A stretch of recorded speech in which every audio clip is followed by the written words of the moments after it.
ఎలా ఉండేది ఆంధ్రప్రదేశ్ని ఒకసారి మన అందరం కూడా ఒకసారి ఆలోచించాలి వన్స్న.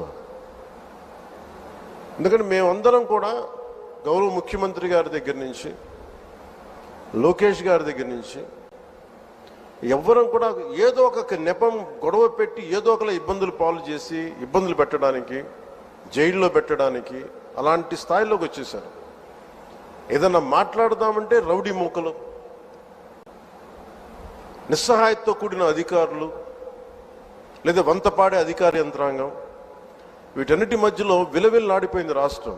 ఏదైనా మాలాంటి వాళ్ళం వచ్చి మాట్లాడి చెప్దామంటే మమ్మల్ని అలా ఇలా ఇబ్బంది పెట్టలేం, మా కుటుంబ సభ్యులతో సహా.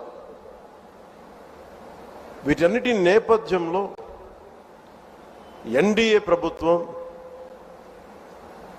సుదీర్ఘమైన అనుభవం ఉన్న చంద్రబాబు గారి నాయకత్వంలో తెలుగుదేశం పార్టీ